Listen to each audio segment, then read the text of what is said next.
بتا رہا ہوں نا۔ وہ سٹپٹا کر سیدھا ہوا تھا۔ اوہ واہ، کیا آئیڈیا دیا ہے ناکام عاشق۔ دونوں کے چہروں پر ایک ساتھ مسکراہٹ کھلی تھی۔ ویسے کہیں کوئی پولیس وغیرہ کا چکر نہ ہو جائے۔ وہ اندر گئے نا تو پھر ہو گیا کام۔ شہزین نے خدشہ ظاہر کیا۔ تمہارا بھائی کس مرض کی دوا ہے؟ موقع محل دیکھ کر داؤ کھیلیں گے۔ وہ شرارتی لہجے میں بولا تھا۔ یار مجھے کبھی کبھی واقعی یقین نہیں آتا کہ یہ اس قدر سنجیدہ پیشے سے وابستہ ہے۔ شمون نے کہکا لگایا تھا۔ آئے ہائے بیرسٹر صاحب، کوئی آپ کو بھی دیکھ کر اندازہ نہیں لگا سکتا کہ لندن میں ایک لڑکی کے پیچھے نکمے عاشق بنے گھوم رہے ہیں، لیکن کمبخت لڑکی ہے کہ مان ہی نہیں رہی۔ وہ شمون کے گلے میں بازو ڈال کر زور سے دباتا، اس کی چیخیں انجوائے کرتا، اپنا بچاؤ کرتا گھر سے ہی بھاگ نکلا تھا۔ رات کا گہرا اندھیرا داؤد پیلس پر اترتا عجیب خوفناک منظر پیش کر رہا تھا۔ ہر سو وحشت ہی وحشت تھی۔ سفید چمچماتے محل کے عالی شان بیڈ روم کا رخ کیا جائے تو اس کمرے کی شان و شوکت کو مزید چار چاند لگاتی حسین شہزادی دیو کی قید میں ہونے کے باعث اداس سی تھی۔ وہ آج پورے 2 ہفتوں بعد واپس لوٹ رہا تھا۔ اس کی فرمائش کے عین مطابق وہ سرخ رنگ ساڑی زیبتن کیے، نازک سی ڈائمنڈ جیولری پہنی، اپنے ہوش شبہ حسن سے لاپرواہ، کسی کو بھی بہکانے کے تمام تر سامان سے لیس تھی۔ Hello darling, how are you? وہ اپنی سوچوں کے محور میں غرق تھی جب وہ دروازہ کھولتا، بریف کیس اور کوٹ ایک طرف کو رکھتا خوشگوار لہجے میں بولا۔ میرم چونک کر پلٹی، کندھے پر رکھی سیاہ سلکی بالوں کی آبشار پشت پر پھیل گئی تھی۔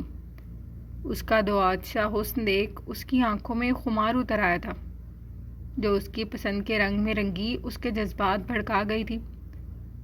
نظروں کا ارتکاز تھا، میرم نے گڑبڑا کر نظریں چرائی تھی۔ خوبصورت، وہ جذبات سے بھاری بوجھل لہجے میں بولتا، سانسوں سے بھی نزدیک آ کر ٹھہرا تھا۔ یہاں دیکھو میری طرف۔ لبوں پر سجا سرخ رنگ زائل کرتا وہ گمبھیر لہجے میں بولا، جس کی پلکوں کا اٹھنا پھر گرنا اسے مبہوت کر گیا تھا۔ داؤد، اب تھکے ہوئے لگ رہے ہیں، پہلے فریش ہو جائیں۔ وہ اس کی بے باک نگاہوں سے خائف بہت دھیمی لہجے میں بولی تھی۔ تھک تو میں واقعی بہت گیا ہوں، اور اب صرف ایک ہی نشہ کرنا چاہتا ہوں، اور وہ ہے تمہاری قربت کا نشہ۔ مجھے ہمیشہ پرسکون کر دیتا ہے۔ اس کی پیشانی سے پیشانی ٹکائے ایک گہرا سانس بھرتا وہ آنکھیں میچ گیا، جبکہ میرم ہمیشہ کی طرح بے بس آنسو بہا کر رہ گئی تھی۔ شارق، کال ملاؤ اپنے بھائی کو۔ اس رات شمون نے جہانگیر صاحب سے سرے سے ہی بات کرنے سے انکار کر دیا تھا، مگر وہ آج ہر حال اپنے پوتے کے لتے لینے کا ارادہ رکھتے تھے۔ دادا بو، آپ کو تو معلوم ہے شمون بھائی کتنے ضدی ہیں۔ میں نہیں چاہتا وہ ایک بار پھر انکار کرے۔ وہ سنجیدگی سے بولا۔ سوال نہ کرو آگے سے، جتنا کہا ہے اتنا کرو۔ وہ تحکمانہ انداز میں بولے۔ ناچار شارق کو ماننا ہی پڑا تھا۔ کچھ لمحوں بعد وہ کال پک کر چکا تھا۔ نیند میں ڈوبی ہوئی آواز سنائی دی۔ وہ شاید سو رہا تھا۔ السلام علیکم شمون بھائی، دادا جان آپ سے بات کرنا چاہتے ہیں۔ اس نے ایک نظر جہانگیر صاحب پر ڈال کر تیزی سے کہا، کہیں وہ رابطہ نہ منقطع کر دے۔ دادا بو، وہ کہہ رہے ہیں میں بات نہیں کرنا چاہتا۔ اسے دھیمی سی آواز میں آگاہ کیا۔ اپنے بھائی صاحب سے کہو کہ اس بار میں وہاں آنے میں زیادہ دیر نہیں لگاؤں گا۔ شمون نے اپنے دادا بو کی آواز سن کر زبان دانتوں تلے دبائی اور جلدی سے بات کرنے کے لیے حامی بھری تھی۔ السلام علیکم بیرسٹر صاحب، وہ مخصوص لب و لہجے میں بولے۔ شمون کے ارد گرد خطرے کی گھنٹی بجی تھی۔ کیسے ہے دادا جان؟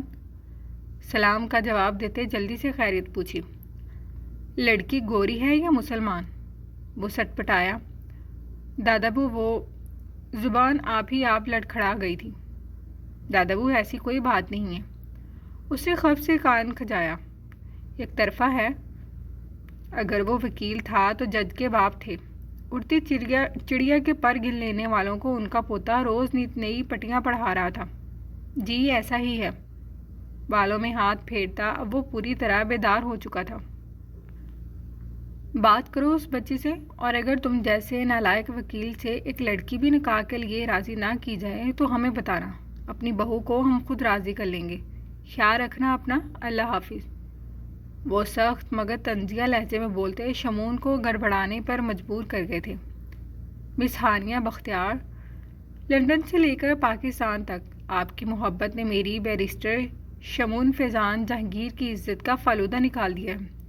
اب تو آپ کو اس نکاح کے لیے راضی کرنا میری ضد بن گیا ہے۔ وہ گھنے بالوں میں ہاتھ گھماتا خود ہی مسکرایا تھا۔ یہ لڑکی اول دن سے اس کا جنون بن گئی تھی۔ کمبل ایک طرف کو پھینکتا جب وہ دادا جان کی بہو کو راضی کرنے کے مشن پورا کرنے کا ارادہ رکھتا تھا۔ ماما، اقصیٰ اس کا چیک اپ کروانے کے بعد پیدل ہی واپسی کے راستے پر گامزن تھی، جبھی چھوٹے سے زیان نے اسے پکارا تھا۔ جی میری جان۔ برف باری جاری تھی، موسم حسین تھا، مگر عرصہ دراز سے زندگی اداسیوں کی نظر ہو گئی تھی۔ وہ زین انکل ہے نا؟ اقصیٰ فوری متوجہ ہوئی۔ پھر؟ اس نے تاثرات بہا رکھے تھے۔ وہ کہہ رہے تھے تمہاری ماما ایک نمبر کی سڑیل خاتون ہے۔ اقصیٰ کی آنکھیں حیرت کی زیادتی سے پھیل گئی تھیں۔ کب؟ وہ آپ کو کہاں ملے؟ اور آپ نے مجھے بتایا کیوں نہیں؟ وہ نزدیک ہی ایک بینچ پر بیٹھ گئے تھے۔ وہ اس دن جب انہوں نے ہمیں کافی پلائی تھی اور آپ واش روم گئی تھیں، اتفاق کی بات تھی کہ وہ اس وقت اسی کافی شاپ میں موجود تھا، مگر یہ اتفاق صرف اقصیٰ کی طرف سے تھا۔ بیٹا کسی اجنبی کی بات نہیں سنتے، اور کوئی بھی کچھ کہے تو فوراً اپنی ماما کو انفارم کرتے ہیں۔ وہ بیٹے کو خبردار کر رہی تھی۔ اوکے، نیکسٹ ٹائم کروں گا۔ کیوں بچے کو ڈرا رہی ہیں مس جرنلسٹ؟ وہ اچانک چھلاوے کی طرح آن ٹپکا تھا۔ اقصیٰ نے سینے پر بازو لپیٹ کر مقابل کھڑے شخص کو گھورا تھا۔ کس نے بھیجا ہے آپ کو یہاں؟ زین نے ناسمجھی سے دیکھا۔ کیا مطلب ہے؟ مطلب یہ کہ کس کے کہنے پر میرا پیچھا کر رہے ہیں آپ؟ منہ بنایا گیا۔ ایسی کوئی بات نہیں ہے بھائی، تو پھر کیسی بات ہے؟ اس نے آئی برو اٹھائے۔ میں تو بس ویسے ہی آ جاتا ہوں۔ Not possible. میں جانتی ہوں کہ یہ سب چھچورا پن اور میرا پیچھا کرنا آپ یقیناً کسی کے کہنے پر ہی کر رہے ہیں۔ زین نے سرد سانس خارج کی۔ اور اس کے پیچھے میرا کیا مقصد ہو سکتا ہے؟ آنکھوں میں ہمیشہ والی چمک تھی۔ مجھے نہیں معلوم، مگر جو بھی مقصد ہے انتہائی فضول مقصد ہے۔ زین نے آنکھیں چلائیں۔ ہیلو زیان۔ اس نے اقصیٰ کو سرے سے نظر انداز کر دیا تھا۔ زیان میرا بیٹا ہے، اور کوئی بھی ایرا غیرہ بغیر میری اجازت میرے بیٹے کے دماغ میں کوئی بھی الٹی سیدھی بات ڈالے یہ مجھے ہرگز برداشت نہیں ہے۔ وہ خفا ہوا۔ اوکے، ایسا بھی کوئی ظالم شخص نہیں ہوں میں جو آپ کے بیٹے کو آپ کے خلاف کر دوں۔ آپ تو فضول میں پینک ہو رہی ہیں۔ اس بار وہ سنجیدہ ہوا تھا۔ بہتر ہوگا اگر آپ مجھ سے اور میرے بیٹے سے فاصلے پر رہیں گے۔ چلیں زیان۔ وہ اس کی انگلی تھامتی شاہزین کو مکمل نظر انداز کرتی وہاں سے چلی گئی تھی، جبکہ وہ دیکھ کر رہ گیا تھا۔ جاری ہے۔